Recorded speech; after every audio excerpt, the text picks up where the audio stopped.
Yellampalli project నీరు లేక వట్టిపోతోంది. ఇన్ఫ్లో లేకపోవడంతో ప్రాజెక్ట్ డెడ్ స్టోరేజీకి చేరుకుంటోంది. మిషన్ భగీరథ పంప్ హౌస్లకు కూడా నీరందని పరిస్థితి ఏర్పడింది. ఈ క్రమంలో మంచిర్యాల ఎమ్మెల్యే ప్రేమ్సాగర్ రావు స్పందించారు. తాగునీటి సమస్య తలెత్తకుండా ఏర్పాట్లు చేయాలని ఆదేశించారు.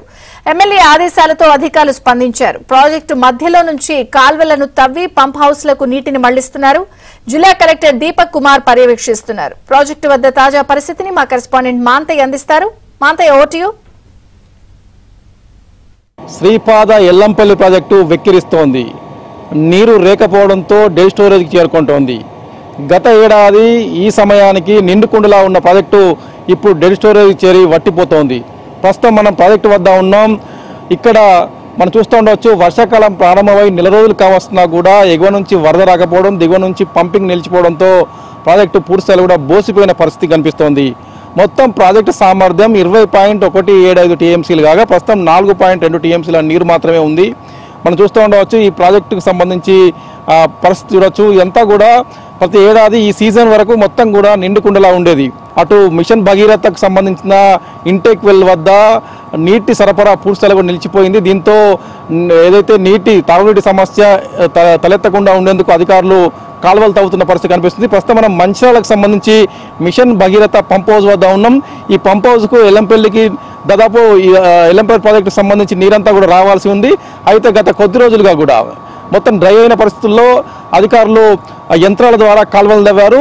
ప్రాజెక్టు గర్భం నుంచి కాలువలు తవ్వి నీటిని ఇంటేక్ వెలుగు పంపిస్తున్న పరిస్థితి కనిపిస్తోంది. ప్రస్తుతం ఇక్కడ పని పూర్తయింది.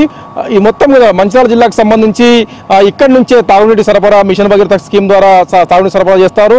ఇక్కడ పంప్ హౌస్ల వద్ద పూర్తిస్థాయిలో కూడా ఎడారిగా మారిన నేపథ్యంలో కాలువలను తవ్వి నీటిని మళ్లించాల్సిన పరిస్థితి ఉంది. అటు పెద్దపల్లి జిల్లా వైపు కూడా ఇదే పరిస్థితి నెలకొంది. ఇంతకంటే ముందే గత నెలలోనే అధికారులు తవ్వేశారు. అయితే ఈసారి కాళేశ్వరం ప్రాజెక్టు మేడిగడ్డ బ్యారేజ్ దెబ్బతిన నేపథ్యంలో గత 6 నెలలు కూడా పంపింగ్ పూర్తిస్థాయిలో నిలిపివేశారు. దీంతో నీరంతా కూడా ఎల్లంపల్లి ప్రాజెక్టులో ఉన్న నీరంతా కూడా పూర్తిస్థాయిలో కూడా డ్రై అయిన పరిస్థితి. ప్రస్తుతం ఎగువ నుంచి వర్షాలు కురిస్తే తప్ప ప్రాజెక్టుకు నీటి కళ వచ్చే అవకాశం లేదు. కడెం ఎగువన వర్షాలు కురిస్తేనే ఎల్లంపల్లి ప్రాజెక్టు పూర్తిస్థాయిలో నిండే అవకాశం ఉంది. అయితే కడెం ప్రాజెక్టు ఎగువన వర్షాలు లేకపోవడంతో కడెం ప్రాజెక్టు బోసిపోతోంది. ఈ నేపథ్యంలో ఆ ప్రభావం ఇక్కడ కనిపిస్తోంది. ఇటీవల చెదురుమదురు వర్షాలు పడ్డా కూడా దాదాపుగా ఒక 5-6 వేల క్యూసెక్లకు మించి నీటి వరద రాని పరిస్థితి నెలకొని ఉంది. దీంతో ప్రాజెక్టు మొత్తం కూడా ఎడారిని తలపిస్తున్న పరిస్థితి ఇక్కడ ఉంది. ప్రస్తుతం 434 క్యూసెక్ల అవుట్ఫ్లో ఉంది. అది కూడా హైదరాబాద్ మెట్రోపాలిటన్ సిటీకి సంబంధించిన వాటర్ సప్లై స్కీమ్కు సరఫరా చేస్తున్నారు. మరో 121 క్యూసెక్ల నీటిని రెగ్యులర్గా రామగుండం పవర్ ప్లాంట్ పంప్ హౌస్కు పంపించే పరిస్థితి.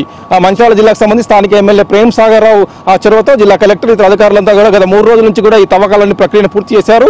ప్రస్తుతానికైతే ఇప్పటికిప్పుడైతే ఎలాంటి ఇబ్బంది లేకుండా ఈ మళ్ళీ కాలువల ద్వారా నీటిని మళ్లిస్తూ ఉన్నారు. రాబోయే వారం 10 రోజుల్లో వర్షాలు కురిస్తే ఎగువ నుంచి వరద వచ్చే అవకాశం ఉంది. ఈ సమస్య తీరుతుందని చెప్పారు. ముందు జాగ్రత్తగా తాము ప్రస్తుతానికైతే కాలువలు తవ్వినట్టు కూడా అధికారికంగా చెప్తున్న పరిస్థితి కనిపిస్తుంది. ఏదైతే రివర్స్ పంపింగ్ సిస్టమ్ ద్వారా కలకలాడిన ఎల్లంపల్లి ప్రాజెక్టు ఆ సిస్టమ్ బంద్ కావడంతో పూర్తిస్థాయిలో బోసిపోతూ ఉంది. ఎగువన వర్షాలు కురిస్తే తప్ప ఈ ప్రాజెక్టులోకి వరద వచ్చే అవకాశం లేదు. ఆ వరద వస్తేనే ఇటు తాగునీటి సమస్యతో పాటు ఇతర అవసరాలు తీరే అవకాశం ఉంది. ఇది ఇక్కడ పరిస్థితి. శ్రీనివాస్తో మాంతయ్య, ఏబినారు.